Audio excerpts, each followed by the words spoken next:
50 years later, the hall is destined to change. Savonarola had been publicly burned at the stake in Piazza Signoria.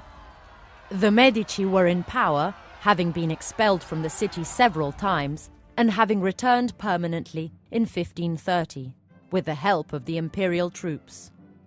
Everything has changed. Now Duke Cosimo I dei Medici is in power. He is the master of the house and of Tuscany, and is at the epicenter of the entire hall. In the round section in the middle, I depicted the Lord Duke Cosimo, triumphant and glorious, crowned by a Florence with an oak crown. Cosimo is an excellent prince because he appeased Etruria, increased power, founded a state. The idea of transforming the environment into the magnificent Sala Grande came when Cosimo moved to the palace in the 16th century, more specifically in the 40s. The Duke immediately hired Baccio Bandinelli and Giuliano di Baccio d'Agnolo to work on the northern end to create a hall for public audiences full of columns and niches, slightly raised where he could hold audiences for guests, ambassadors, and messengers. The plan is reminiscent of the triumphal arches of ancient Rome. In the niches, the most important members of the House of the Medici are lined up. In the center is Pope Leo X, the first pope in the family. To the left of him is Giovanni delle Bande Nere, Cosimo's father, and further left, our Cosimo. To the right of the pope, Alessandro, first Duke of Florence.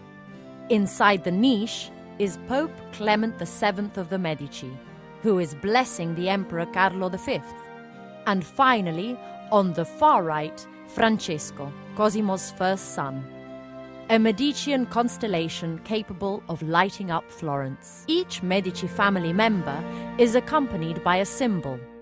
For Cosimo, a turtle with a sail, representing the wisdom of the turtle with the speed of the sail, blown by the wind. Giovanni delle Bande Nere, a famous captain, is well represented by a winged thunderbolt, symbol of his power and speed.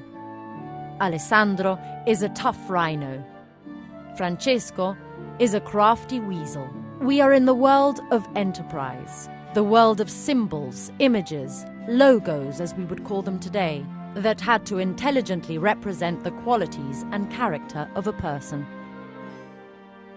Work on the Udienza dragged out over the years, to the point that some statues were completed by the pupil of Bandinelli, Vincenzo de' Rossi, and by Giovanni Caccini. Cosimo I's intention was for the entire room, every painting, every embellishment, every sculpture, to tell of his deeds and praise his power.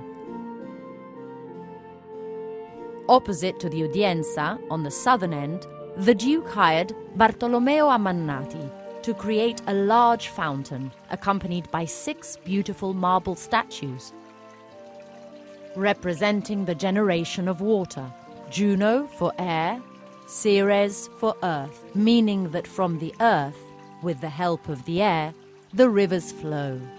The river Arno, the source of Parnassus, Flora for Florence, then temperance with the dolphin and the anchor. The dolphin and anchor, turtle and sail, 2 different ways of saying the same thing. The presence of a fountain in the hall would have been the crowning work to celebrate the actual restructuring of Florence's aqueducts to increase the amount of water for the entire city. However, the fountain was never completed. Work progressed slowly, and the statues were destined first for Pratolino and then the Pitti Palace, and today are at the National Museum of the Bargello.